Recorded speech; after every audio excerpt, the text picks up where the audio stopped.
E aí pessoal, sejam bem-vindos a mais um vídeo da série Revisões. Nesse vídeo aqui estaremos dando início às aulas do segundo trimestre com a aula número 16. Então, solta a vinheta. It's one small step for man, one giant leap for mankind. Então vamos lá pessoal. Na aula 16 foram vistos os temas de quantidade de movimento, impulso e introdução às leis de Newton.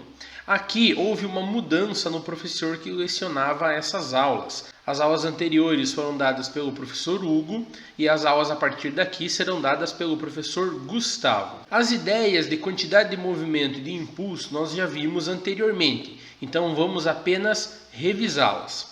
Quantidade de movimento é uma grandeza física definida como o produto da massa pela velocidade de um corpo. Ou seja, Q, que é a quantidade de movimento ou o momento linear, ele é igual à massa de um objeto vezes a velocidade que esse objeto tem. Quantidade de movimento é uma grandeza vetorial. Por isso, coloca-se essas setas em cima do Q e do V, porque ambos são vetores. Se eu estiver analisando um sistema de partículas, o que é isso? Vários corpos em movimento ao mesmo momento, como em um gás, por exemplo, então surge a ideia de quantidade de movimento total do sistema. A quantidade de movimento total de um sistema nada mais é do que a soma das quantidades de movimentos individuais de cada partícula que compõe esse sistema. Ou seja, a quantidade de movimento total ela é igual à massa do 1 vezes a velocidade do 1, mais a massa do 2 vezes a velocidade do 2, e assim por diante até você chegar no último elemento desse seu sistema. A unidade de medida do Sistema Internacional para a quantidade de movimento é o quilograma metro por segundo. Aqui eu preciso fazer apenas uma observação, pois o K usado em quilograma é um K minúsculo, pois nós usamos o K maiúsculo na física para representar a unidade de temperatura Kelvin. Foi visto também a ideia de conservação da quantidade de movimento. Quantidade de movimento e energia são duas grandezas físicas envolvidas com o conceito de conservação. Ou seja, a quantidade de movimento e a energia de um sistema físico sempre são conservadas. O que isso significa? Significa que a quantidade de movimento antes que ocorra uma ação precisa ser igual à quantidade de movimento depois que essa ação ocorra, sempre que o sistema esteja isolado da ação de forças externas. Nós utilizamos o princípio de conservação do momento linear para estudar colisões.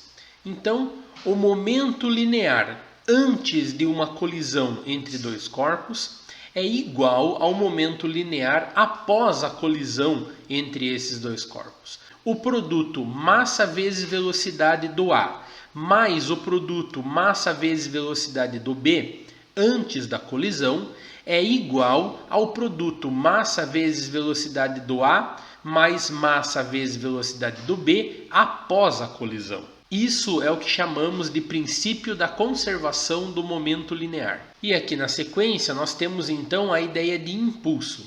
Impulso é outra grandeza física vetorial que está diretamente relacionada com a variação da quantidade de movimento. Veja aqui na figura, eu tenho duas jogadoras de futebol e uma delas chuta a bola. Antes do chute, a bola tinha uma certa velocidade V1. Após o chute, essa bola tem agora uma velocidade V2.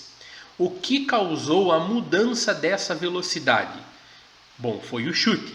Então nós dizemos que o chute gerou um impulso que resultou na variação da velocidade dessa bola. Se a velocidade da bola sofreu alteração, significa que os momentos lineares ou as quantidades de movimento também sofreram alterações. Para variar o momento linear de um objeto ou a quantidade de movimento de um objeto, é necessário um impulso. E para que um impulso possa ocorrer, é necessário a ação de uma força. Com isso, nós temos então a definição de impulso. Impulso é definido como força vezes intervalo de tempo de aplicação dessa força. Quando representado por meio de um gráfico, o impulso se torna numericamente igual à área da figura abaixo da reta ou abaixo da curva. Nesse exemplo aqui, nós temos uma reta horizontal de um gráfico de força por tempo. Então, se calcularmos a área abaixo dessa reta em um intervalo de tempo definido, teremos assim então um valor que será numericamente igual ao impulso gerado por essa força. A unidade de medida do Sistema Internacional de Impulso é o Newton vezes segundo. E aqui na sequência nós temos então o teorema do impulso ou teorema impulso-momento linear. Esse teorema é representado por esta equação aqui, ou seja, o impulso ele é igual à variação da quantidade de movimento. Não podemos esquecer que impulso é força vezes intervalo de tempo e que quantidade de movimento é massa vezes velocidade. Ou seja, força vezes tempo é igual a massa vezes velocidade. E essa é uma das maneiras de apresentar a famosa segunda lei de Newton, chamada de princípio fundamental da dinâmica. Nós retornaremos a essa lei em aulas futuras, mas aqui o importante de você saber é que um impulso gera uma variação de uma quantidade de movimento. Aqui nós temos o nosso primeiro quiz então. Vovó Jurglade tem um Fusca e o dirige em uma estrada plana em movimento retilíneo uniforme, MRU.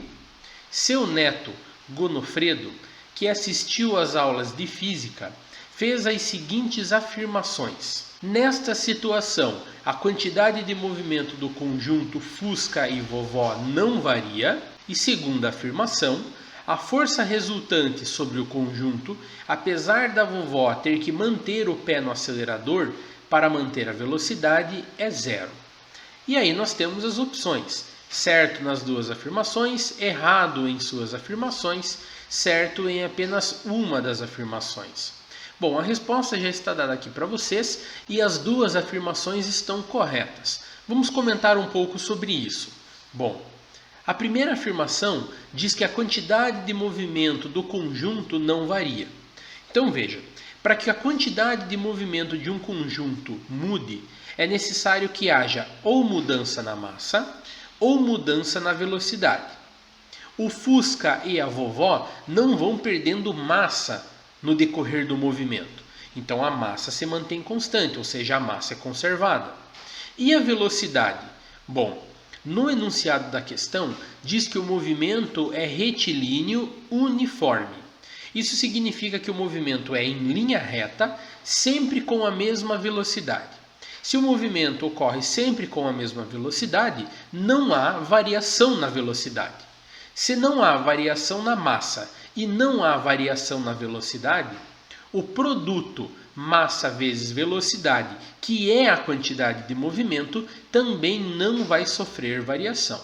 Por isso, a primeira alternativa está correta. Já a segunda afirmação diz que a força resultante não muda, mesmo a vovó tendo que manter o pé no acelerador, que é o que faria com que o carro estivesse exercendo uma força para se mover para frente. Bom, aqui está relacionado então a ideia de equilíbrio. Quando um carro se move para frente, é óbvio que ele se move porque o motor faz uma força que o empurra para frente. Na verdade, o motor faz uma força para trás e o atrito o empurra para frente, mas isso é um outro detalhe. A ideia é que, ao mesmo momento que existe uma força que empurra o carro para frente, existem forças que tentam segurar o carro para trás, como a força de arrasto aerodinâmico que ocorre entre o ar e o carro. Então, mesmo que exista uma força proveniente do motor do carro o impulsionando para frente, vão existir forças de arrasto para trás impedindo o movimento do carro. Quando essas forças têm módulo e direção igual, porém sentidos opostos, o movimento vai ocorrer com velocidade constante. Então esse é o motivo das duas afirmações serem verdadeiras. Aqui na sequência nós temos um exercício que diz que a mesma vovó e o seu mesmo neto estão inicialmente em repouso sobre uma pista de patinação e começam a jogar uma bola um para o outro. Depois de certa quantidade de jogadas, a vovó e seu neto estão, despreze a ação de forças externas, estão parados no mesmo lugar, estão parados e mais distantes um do outro, estão parados e mais pertos um do outro, estão em movimento com a aproximação de um com o outro e estão em movimento com o afastamento de um com o outro.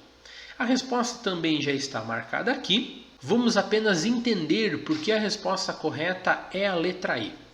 Bom, aqui está diretamente envolvida a ideia de conservação da quantidade de movimento. Quando você tem uma bola na mão, o sistema é composto por a sua massa mais a massa da bola. Quando você arremessa essa bola para frente, essa bola ganha uma velocidade para frente. Ou seja, antes a velocidade era zero, agora a velocidade é diferente de zero. De acordo com o princípio da conservação do momento linear, massa vezes velocidade antes precisa ser igual a massa vezes velocidade depois. Então, se você cedeu uma velocidade para a bola se mover para frente, você necessariamente precisa ganhar uma velocidade e se mover no sentido contrário da bola. E aí agora você deve estar pensando, mas por que isso não acontece quando eu estou jogando futebol e arremesso uma bola para frente? Bom, porque nessa situação de você jogando futebol, você não está livre de forças externas. Quando você está no campo de futebol ou na quadra e arremessa uma bola para frente em uma cobrança de lateral, por exemplo, existe atrito envolvido. Os seus pés estão recebendo uma força do chão chamada atrito que serve para impedir o teu movimento. Essa força atrito aplicada nos seus pés acaba compensando a variação da sua quantidade de movimento, porque apesar da bola se mover para frente com uma certa velocidade, a massa da bola é muito menor do que a sua massa. Então o produto massa vezes velocidade é constante. Porém, se a massa e a velocidade da bola são pequenas, o seu produto é pequeno. E como a sua massa é muito grande, você adquiriria uma velocidade muito pequena. E essa força de atrito seria suficientemente grande para interromper essa variação de momento linear causada no seu corpo. Já nesse exercício, os dois participantes desse experimento estão sobre uma pista de patinação. Uma pista de patinação é feita de gelo. E o gelo faz com que o coeficiente de atrito entre o pé e o chão seja muito pequeno. Desse modo, você ganharia então uma certa velocidade. Se você arremessa uma bola para frente, você vai ser arremessado para trás, de forma a manter a conservação da quantidade de movimento. E aqui na sequência vem um objeto problematizador então, que é o curling, que é um esporte de inverno. Nesse esporte, um atleta arremessa um disco de granito sobre uma superfície de gelo, com o objetivo de fazer esse granito chegar o mais próximo do alvo possível. Os seus colegas de equipe, eles vão na frente do granito, limpando o gelo, para que o atrito entre o granito e o gelo seja muito pequeno, fazendo com que a sua quantidade de movimento seja mantida ao longo de toda a pista. E aqui nós podemos fazer uma pergunta: qual a força, se ela existir, que faz a pedra de granito permanecer em movimento até que atinja o alvo? E a resposta é que nenhuma força faz isso. Porque, de acordo com a primeira lei de Newton, a lei da inércia, para que um corpo mantenha o seu estado de movimento, não é necessário a ação de forças externas. Novamente, você pode pensar no caso de você jogando futebol. Você dá um chute na bola sobre o gramado e o movimento da bola acaba em um certo momento. Pois é, só que nessa situação você não está livre da ação de forças externas. E essa é a grande sacada para se entender as leis de Newton. E aqui na sequência, então, é apresentado a resposta dessa pergunta para vocês. Temos aqui o exercício 2, então. Em uma partida de futebol, vamos supor que a jogadora chutou uma bola de 0,25 kg e muda a sua velocidade de 10 metros por segundo para velocidade a 25 metros por segundo. O tempo de contato entre o pé da jogadora e a bola é de 0,02 segundos. Qual o impulso recebido pela bola e qual é a força média aplicada pelo pé da jogadora sobre a bola? Então, para resolvermos a letra A, nós usamos o teorema do impulso, que diz que impulso é igual à variação da quantidade de movimento.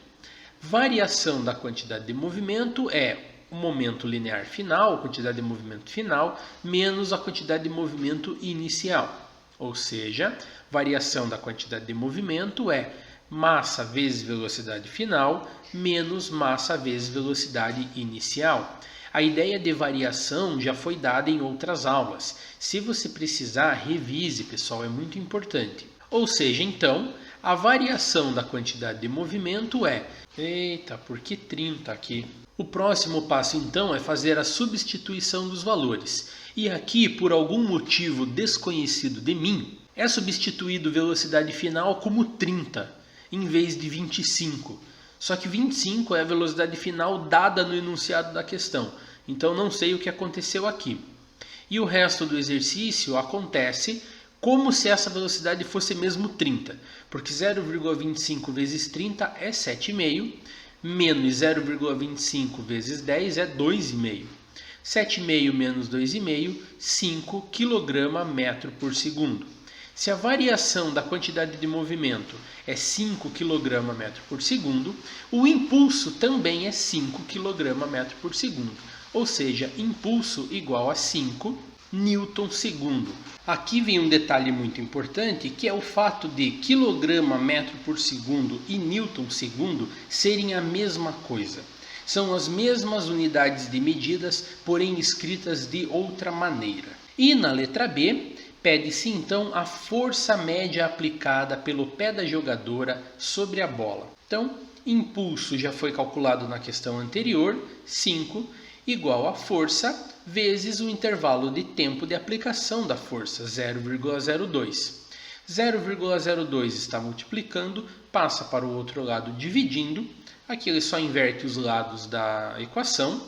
Força média igual a 250 newtons. Pessoal, esses foram os assuntos abordados nessa aula. Muito obrigado pela atenção de vocês e até uma próxima.